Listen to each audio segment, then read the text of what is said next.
pessoas, tudo bom?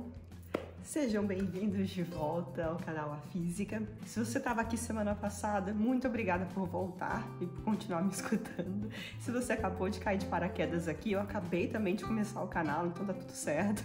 Só tem um vídeo que você perdeu até agora e é basicamente uma introdução sobre quem sou eu, o que eu faço e etc. Então eu vou deixar linkado aqui em algum lugar aí na descrição também, se você quiser voltar lá e ver um pouquinho da Mônica, vai estar ali. Então não se esqueçam de se inscreverem no canal, não se esqueçam também de dar like nesse vídeo, não se esqueçam também de comentar aqui embaixo o que vocês querem ver aqui no canal A Física, beleza? Então, hoje o nosso vídeo é sobre neutrinos. Aliás, falando nisso, saiu ontem um episódio lá no Physicast sobre neutrinos também, então eu tô lá, vai lá escutar, eu vou deixar o link aqui embaixo, tá bom? Semana passada eu falei que, né, a minha pesquisa, ela é voltada para neutrinos, que o laboratório que eu faço a minha pesquisa, né, o Fermilab, ele é bastante focado nessas partículas, mas o que são neutrinos? A gente escuta lá na escola que partículas são prótons, nêutrons e elétrons, não é isso? E não tá errado, mas tem mais coisa além disso que a gente não sabe, né? Existe todo um zoológico de partículas na física que a gente não comenta na escola, mas que são muito importantes e tem bastante estudo acontecendo sobre eles. Uma dessas partículas que faz parte, algumas dessas partículas que fazem parte do zoológico que a gente não comenta na escola são os neutrinos. O que são neutrinos? Neutrinos são partículas, como o próprio nome sugere, neutras, ou seja, não tem carga elétrica, não tem mais um nem menos um, é zero de carga elétrica, e que são muito leves. A gente não sabe ainda o quão leves são, mas a gente sabe que são leves. A gente sabe que os elétrons, eles têm uma massa da ordem de 10 a menos 31 kg, o que já é bem leve, né? O neutrino, a gente não sabe a massa dele ainda, é uma das coisas que a gente pesquisa. Ele tem uma massa que deve ser da ordem de 1 milhão de vezes menor do que a massa do elétron. É muito pequeno, é muito leve mesmo. Experimentos ainda estão indo para descobrir a massa dessas partículas também. Neutrinos quase que não interagem com a matéria. Isso quer dizer que ele consegue passar por grandes quantidades de matéria sem ser detectado. Então ele é muito difícil de ser estudado, mas a gente conseguiu achar uma maneira de estudar essas partículas. Vocês teriam uma ideia do quão difícil de detectar um neutrino é? Vamos pensar assim, uma experiência muito fácil. Nós temos esse dedo aqui, existem bilhões, mas bilhões, sabe o número bilhão? É muito zero, né?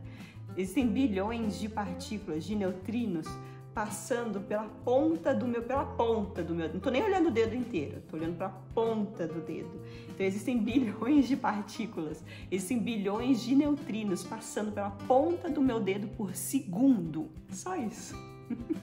É muita partícula. A gente não sente, né?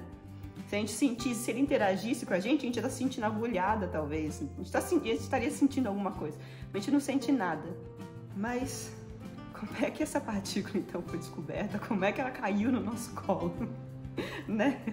Lá para 1930, mais ou menos, o que a galera conhecia? Os prótons, né? Eles sabiam que existia uma partícula de carga positiva. Eles conheciam os elétrons, porque conheciam também a partícula de carga negativa. E só. Eles achavam que os prótons e os elétrons eram partículas fundamentais, ou seja, eles achavam que essas duas partículas eram indivisíveis, o que é verdade para o elétron. Até hoje, elétrons são partículas indivisíveis, elétrons são considerados partículas fundamentais, mas os prótons não. Os prótons são constituídos pelos chamados quarks.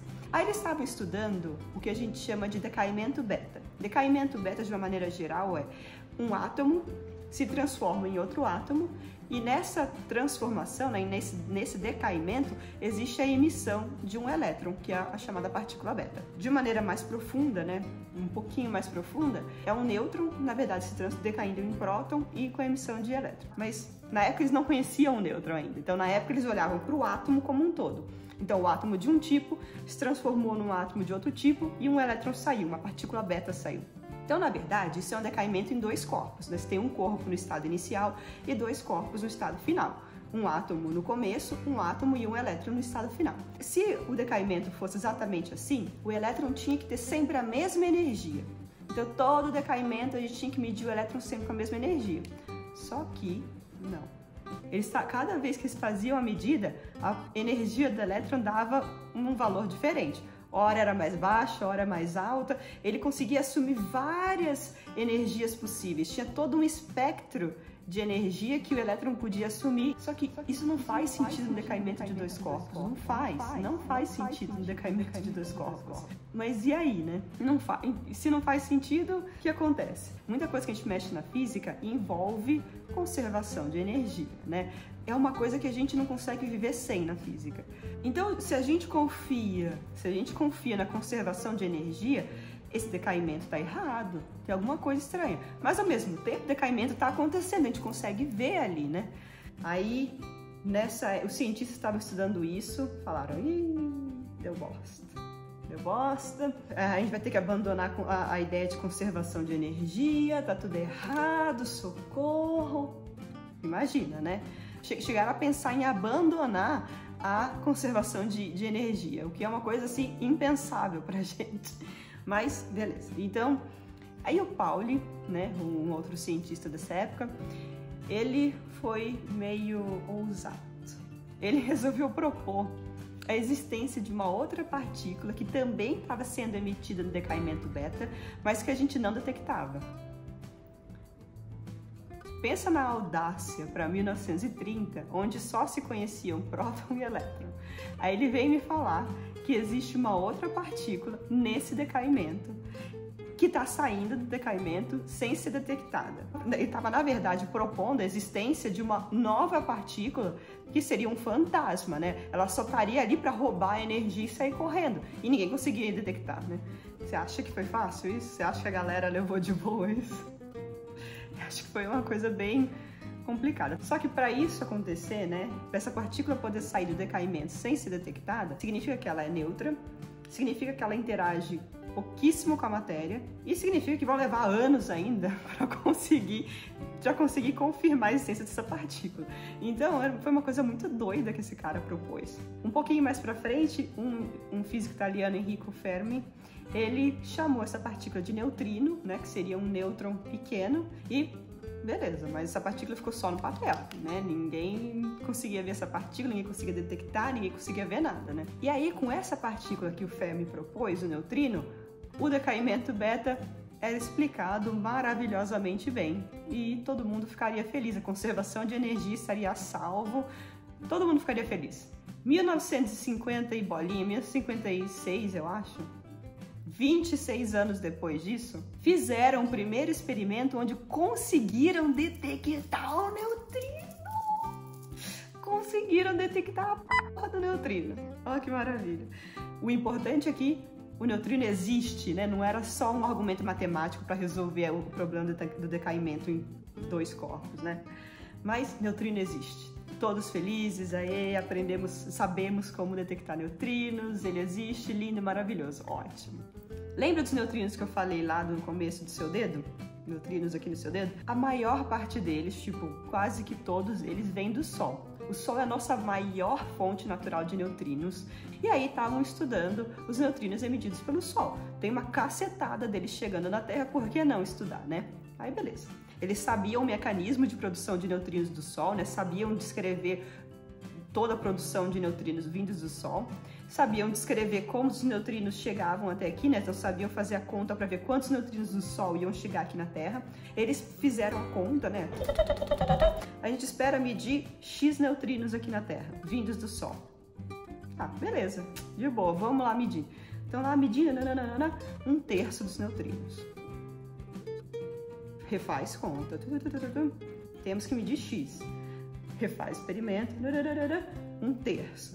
Ou seja, eles estavam medindo sempre 1/3 dos neutrinos que eram esperados chegarem aqui na Terra vindos do Sol. Mas as contas estavam certas, os modelos estavam certos, estava tudo certo. As medidas estavam certas, o experimento está certo, está tudo certo. Por que né, tá faltando uma coisa aqui no meio do caminho, né? O que acontece? Mais pra frente, em outros experimentos, com outras tecnologias, semana que vem eu venho falar de maneiras de medir, de detectar neutrino. Existem maneiras diferentes E isso vai impactar nos tipos de experimentos que a gente pode fazer, tá? Então, semana que vem, vídeo de semana que vem, não perca. Mas, mais pra frente, então, com outras tecnologias para medir neutrinos, outros experimentos conseguiam ter valores maiores e mais perto da previsão teórica do que o primeiro experimento ali. Mas o que está acontecendo? A explicação para isso veio muito mais para frente. Os neutrinos conseguem oscilar de tipos.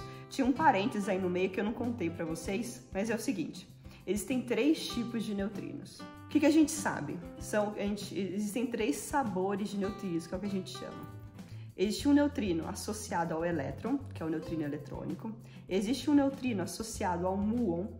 Muon, também não falei para vocês ainda, mas muon, depois eu faço um outro vídeo sobre partículas, que acho que vai ser mais legal. Mas muon é um primo mais pesado do elétron. Então ele é igualzinho ao elétron, tem as mesmas características, mesmo tudo, só que ele tem 200 vezes a massa do elétron só.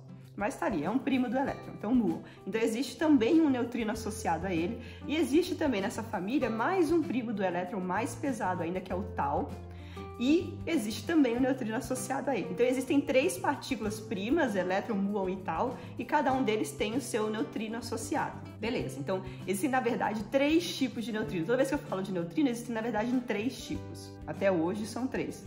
Estamos tentando descobrir se existe um 4º tipo de neutrino ali, mas eu vou ficar quieta porque a gente não sabe ainda.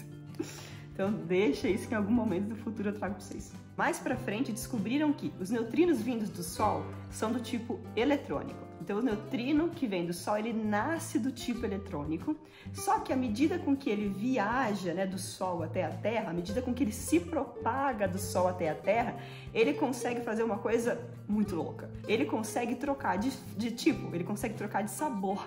Então existe o que a gente chama de oscilação de neutrinos, que é essa habilidade do neutrino de trocar de tipo, né? Ele tem que viajar uma certa distância, ele, né, tem que ter uma certa energia, tem muita coisa envolvida aí, mas ele consegue.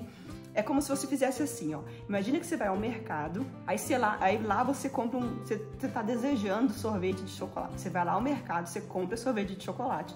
Tá lá o seu pote lindo, cheio de sorvete de chocolate. Aí você anda pra casa, né, se desloca pra sua casa. E quando você chega em casa, você abre o pote e tá lá sabor morango.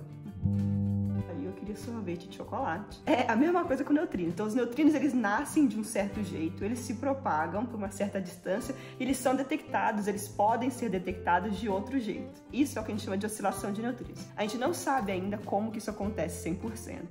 Eu não sei te contar todos os detalhes de oscilação, a gente não sabe ainda, os físicos não sabem ainda, mas a gente está estudando. Então tem muito experimento aí tentando explicar a oscilação de neutrinos.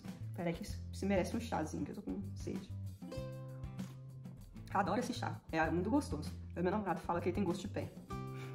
Ele fala, você vai tomar um chá de pé? Não, é mais bom, tem mate e limão. É mais gostoso. Mas não é mate com limão, não é o mate com limão que a gente toma na praia. É um outro gosto, mas é bem gostoso também, mas é bom. Chá é muito gostoso. Eu não sou fã de café, mas eu gosto de chá. Tá bom. Mas então, os neutrinos conseguem, né, fazer essa coisa muito louca aí. E aí, se você tem um experimento que você monta para detectar neutrino eletrônico, é muito provável que você não vai conseguir medir o neutrino muônico e o neutrino tauônico. E era justamente isso que estava acontecendo no primeiro experimento. Então, eles não sabiam que os neutrinos iam trocar de sabor, então eles montaram um experimento para detectar neutrino eletrônico. Estão lá esperando os neutrinos eletrônicos. Só que no meio do caminho, esses neutrinos, alguns deles oscilaram para outros sabores. O que chegou aqui na Terra foram todos os neutrinos que eles tinham previsto. Só que eles só conseguiam detectar 1/3 deles, porque os outros trocaram de sabor no meio do caminho.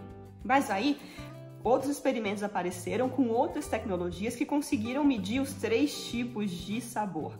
E aí, medindo os 3 tipos de sabor, o fluxo total batia com a teoria lá atrás. Aê! Então, o neutrino não tinha desaparecido, ele só tinha trocado de sabor. Olha só. E a gente continua tentando explicar essa coisa até hoje, a gente continua explicando. Então tem muito experimento, eu faço parte de alguns experimentos que tentam explicar como que essa oscilação acontece. Faltam ainda alguns termos nas nossas equações que vão vir desses experimentos aí. Então para que eles são úteis, né? Isso é o que minha mãe me pergunta. Filha, para que serve essa pesquisa? né? Na física de partículas, existe o chamado modelo padrão das partículas, modelo padrão da física de partículas. Ele é uma teoria muito bem fundamentada, né, que já foi provada milhões de vezes. Ele vai descrever as partículas fundamentais do universo e a maneira com que elas interagem entre si, né? Partículas fundamentais são os tijolinhos do nosso universo, são as menores partículas que existem, né? As partículas que são indivisíveis. Então, o modelo padrão ele vai contar pra gente sobre essas partículas fundamentais e a maneira com qual elas conversam entre si. O que é o que vai fazer a matéria, né? O que vai construir o nosso universo, não é isso? Então é uma coisa muito importante. E o modelo padrão já foi testado várias vezes e ele tá sempre certo. Ou seja, é uma teoria muito bem fundamentada na física, que a gente ama, a gente adora, a gente abraça, porque ele manda bem. O modelo padrão tem lá os neutrinos dentro dele, até aí tudo lindo, né? O problema é que os neutrinos ali, eles estão um pouco erradinhos. Essa oscilação de neutrinos, a gente sabe que ela só pode acontecer se os neutrinos tiverem massa. O modelo padrão acomoda os neutrinos, mas ele acomoda os neutrinos sem massa. Mas eles têm massa porque eles conseguem oscilar. Então, a gente ainda precisa entender o que está acontecendo. Isso é física que a gente chama além do modelo padrão. Coisas que estão além do que o modelo padrão consegue explicar. Mas a gente está aí, a gente está tentando estudar essas partículas. Por que essa pesquisa é importante? Neutrinos ainda não têm aplicações nenhuma assim prática. Eu não posso pegar o neutrino, não posso fazer nada com ele, mas a pesquisa toda que a gente faz para estudar os neutrinos, essas vão ter efeitos colaterais, digamos assim, para a sociedade. Por exemplo, para a gente estudar neutrinos, a gente fabrica alguns neutrinos. Então, para isso, a gente usa aceleradores de partículas. Todo estudo para aceleradores de partículas, ele vai ser muito útil para, por exemplo, equipamentos médicos. Tomografia computadorizada, essas coisas, vem tudo de aceleradores de partículas. Então, essa pesquisa que a gente faz, ela vai refletir na sociedade de maneira indireta, né? Muita coisa na sociedade saiu assim.